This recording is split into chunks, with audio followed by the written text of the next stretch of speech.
다크나이트가 개봉하기 전에 오프닝을 풀로 공개한 적이 있습니다. 그래서 세상에 다크나이트라는 희대의 역작과 히스레저의 조커라는 캐릭터가 세상을 강타했습니다. 그런데 왜 오프닝을 전부 공개했던 걸까요? 이 오프닝에는 수많은 떡밥이 숨겨져 있습니다. 그래서 오늘 오프닝 영화 따먹기에서는 다크나이트의 오프닝에 대해서 분석해 보려 합니다. 첫 번째로 삐에로 가면과 하비덴트입니다. 가면은 가짜 얼굴이라는 의미를 가지고 있는 단어입니다. 스토리적으로 봤을 때는 갱단의 은행을 털기 위해서 가면을 쓴 것처럼 보입니다. 하지만 이렇게 단순하게 가면을 사용했던 것이 아닙니다. 그리고 이 오프닝 씬에서 조커가 서 있는 상태에서 가면이 카메라의 정면으로 보이게 만든 것은 우연이 아닙니다. 다크나이트의 오프닝을 보면은 가면을 쓴 악당들이 어느 갱단의 은행을 터는 모습으로 시작을 합니다. 그런데 악당들은 조커가 어떤 인물인지를 모르는 채 일을 진행하는 중인 것으로 보여집니다. Don't forget the guy playing the job. He thinks he can sit it out and still take a slice. I know why they call him the Joker. So why do they call him the Joker? 조커는 영화의 중반부와 후반부에 보면 알겠지만 혼돈의 메시지를 주는 인물입니다. 그래서 수많은 돈을 태워버렸고 배트맨이 선택한 정의, 하비덴트라는 인물까지도 타락시켰던 겁니다.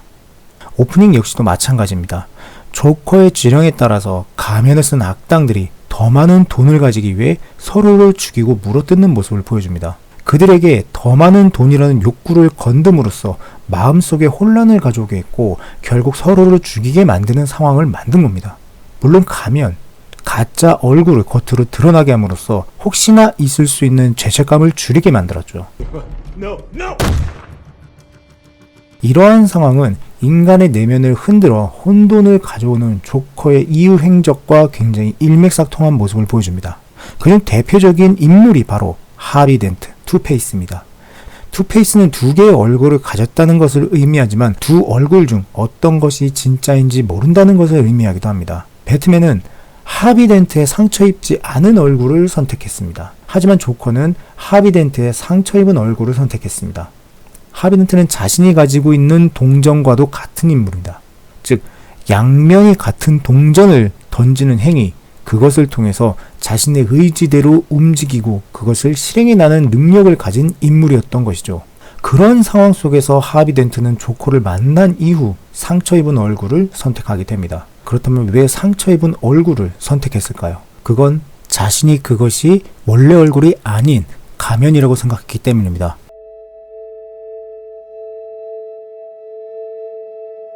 The Joker chose me because you were the best of us. He wanted to prove that even someone as good as you could fall. And he was right. 그래서 조커가 배트맨에게 집착했던 것이 바로 이 이유입니다.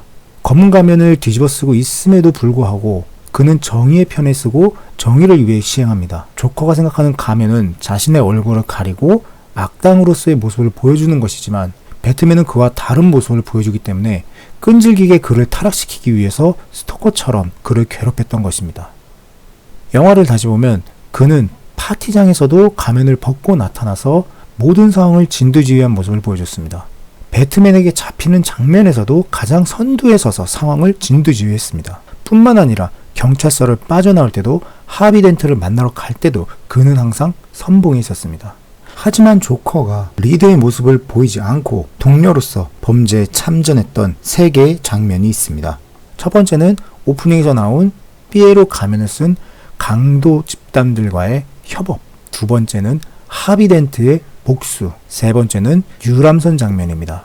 여기서 주목할 점은 은행 강도는 얼굴 전체를 다 가리는 가면을 썼다는 것, 두 번째 하비덴트는 얼굴의 절반을 가리는 가면을 썼다는 것, 그리고 마지막 유람선 장면에서는 그 누구도 가면을 쓰지 않았다는 점입니다. 이렇게 보면 이야기가 상당히 재미있어집니다. 조커가 말하고자 했던 혼돈의 메시지가 바로 인간은 자신의 이익을 위해서라면 가면이 없어도 충분히 타락할 수 있는 존재다라는 걸 세상에 알리고 싶었던 겁니다. 그리고 그 메시지는 배트맨에게 전달하려고 했었던 것이라는 걸 우리는 마지막 장면을 통해서 알 수 있습니다. You just couldn't let me go, could you? You truly are incorruptible, aren't you? 왜냐하면 가면을 쓰고 있음에도 타락하지 않은 유일한 인물이 바로 배트맨이기 때문입니다. 조커를 보시면 아시겠지만 조커는 화장을 한 인물이에요. 화장은 무엇이냐? 맨 얼굴 위를 감추는 역할을 합니다. 그런데 가면하고는 다르죠. 가면은 그게 누군지 알아볼 수 없어요. 하지만 화장은 그게 누군지 알 수 있습니다. 즉 조커는 화장을 함으로써 자신이 가면을 썼을 때와 가면을 쓰지 않았을 때 모두 동일한 모습을 보여주는 인물로 표현이 되는 겁니다. 그런데 배트맨은 희한하게 검은색 가면을 썼음에도 그가 타락한 모습이 아닌 정의를 위해서만 싸우는, 거기에 신념과 철학까지 가지고 있는 모습을 보여줘요. 그래서 조커는 배트맨을 타락시키고 싶은 겁니다. 그렇게 함으로써 배트맨의 철학을 뒤집으려 했던 거죠. You complete me, even if you'd like to be. To them, you're just a freak. Like me. They need you right now.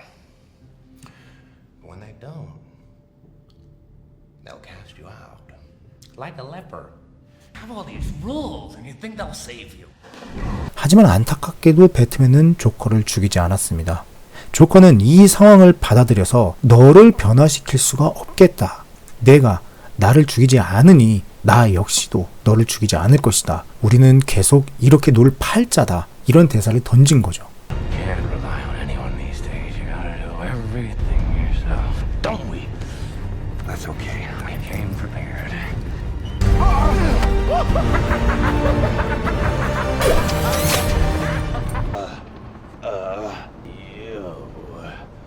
You just couldn't let me go, could you? You truly are incorruptible, aren't you? You won't kill me out of some misplaced sense of self-righteousness.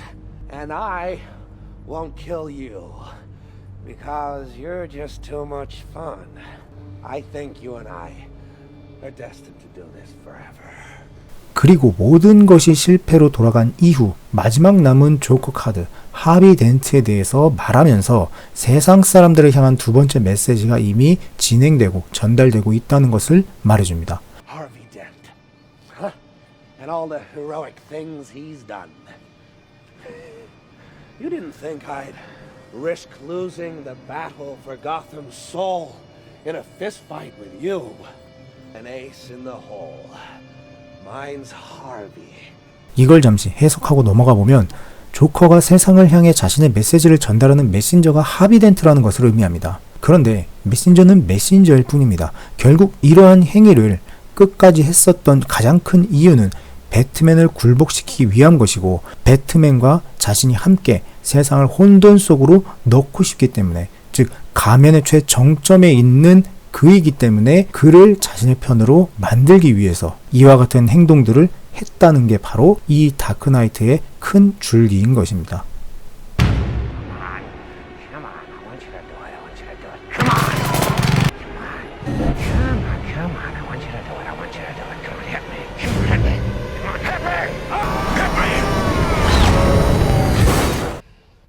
And you didn't disappoint.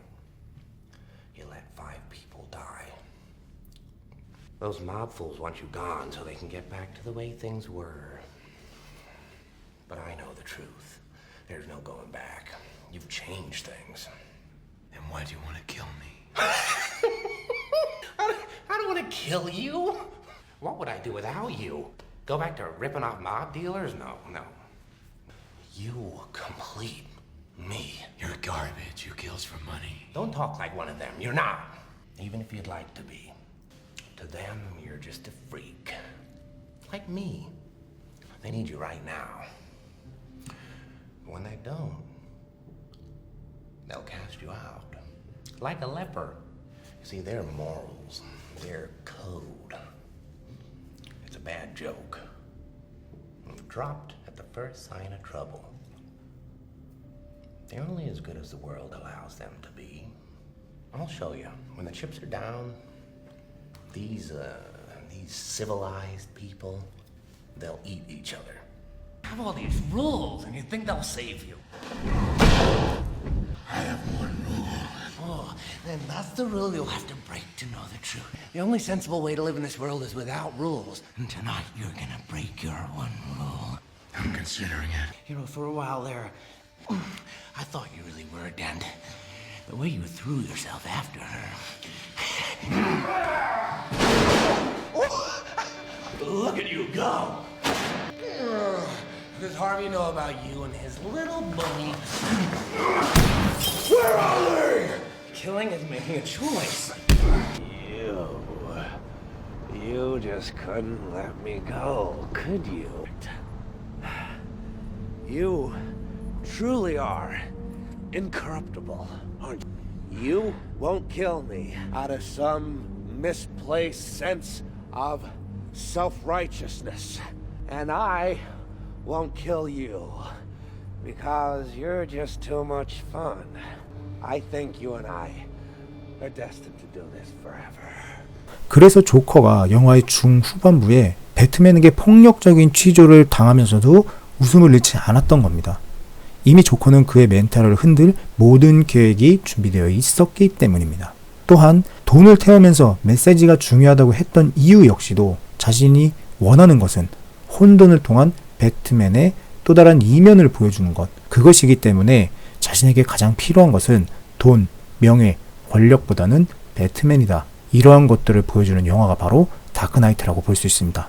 그런데 이러한 장면을 오프닝과 비교해보면 결국 가면을 쓰지 않고 평소대로 살아갔던 인물들은 조커에 의해 죽임을 당하지 않았다는 것을 볼 수 있습니다. 물론 많은 사람들이 죽었습니다. 영화의 곳곳을 보면은 조커에 의해서 죽는 사람들이 굉장히 많이 나옵니다. 대표적으로 레이첼을 들 수 있겠죠. 하지만 조커가 죽이지 않았던 사람들은 메신저입니다. 그래서 여기서 말씀드리고자 하는 것은 조커가 자신의 메시지를 세상에 던지기 위한 메신저들을 죽이지 않았다는 것을 집중적으로 봐주셨으면 합니다. 첫 오프닝 장면에서 은행을 지키기 위해 샷건을 들었던 그 인물은 다리에 총을 맞았을 뿐 죽지 않았습니다. 또한 유람선 장면에서도 서로를 볼 수 없는 각자의 유람선이라는 가면을 쓰고 있었지만 유람선 내부에서는 그 누구도 가면을 쓰고 있지 않았기 때문에 그 누구도 죽지 않는 결과를 나타냈던 겁니다. 즉 개인과 집단은 다르다는 메시지가 여기서 나오는 겁니다. 개인이 가면을 쓰게 되면 빠르게 변화합니다. 하지만 집단이라는 가면을 쓰게 되면 그 속에 의견을 나누고 회의를 하고 투표를 하는 등의 행동을 통해서 결론을 도출해냅니다. 하지만 안타깝게도 집단 속에서 마지막으로 결론을 내리는 사람은 결국 가면을 쓰지 않은 다수 중 한 명입니다. 그리고 그 인물은 모든 사람들이 그를 지켜보게 되는 상황이 만들어집니다. 그렇다면 조커는 V4 벤디타처럼 모든 사람들에게 가면을 전달함으로써 이 계획을 성공적으로 이끌을 수 있었을 겁니다. 허나 조커는 앞에서도 언급했던 것처럼 그 당시에 그 어느 누구든 자신의 이득을 위해서라면 가면을 쓰지 않고도 악당이 될 수 있다라는 것을 보여주고 싶었던 겁니다. 그리고 그것을 배트맨에게 보여줌으로써 그에게 혼돈을 주고 최종적으로 그를 자신의 편으로 데리고 오려고 했었던 겁니다. 그렇기 때문에 크리스토퍼 놀란 감독이 마지막 장면에 검은 기사가 되어 배트맨을 사라지게 만든 겁니다. 그 역시도 가면을 쓰고 있기 때문이죠. 고담시는 가면을 쓴 모든 사람들이 사라져야만 하는 곳입니다. 절반의 가면을 쓴 하비덴트가 죽고 가면을 썼지만 정의의 편에 선 배트맨을 다크나이트로 만들어 사라지게 만든 것은 감독의 철학이 들어가 있는 장면인 겁니다. 그리고 그 모습은 가면을 쓰지 않는 배트맨처럼 하비덴트처럼 스스로의 길을 스스로가 개척해 나갔던 무엇이 정의이고 무엇이 악인지를 판단하며 정의의 편에서 묵묵하게 서 있었던 고든 형사의 두 눈과 그의 아들이 바라보게 만들므로써 가면이 없는 세상 속에서 고담시가 평화로울 수 있다라는 메시지를 전달하면서 영화가 마무리됐던 겁니다. Why is he running, Dad? Because we have to chase him. He didn't do anything wrong. Because he's the hero Gotham deserves. But not the one it needs right now. So we'll hunt him. Because he can take it. Because he's not our hero. He's a silent guardian. A watchful protector. A dark knight. 그래서 이 영화는 오프닝부터 엔딩까지 수미상관의 구조와 철저하게 계산된 연출과 스토리텔링을 통해 만들어진 영화라고 말씀드리면서 영상 마치겠습니다. 긴 영상 봐주셔서 감사합니다.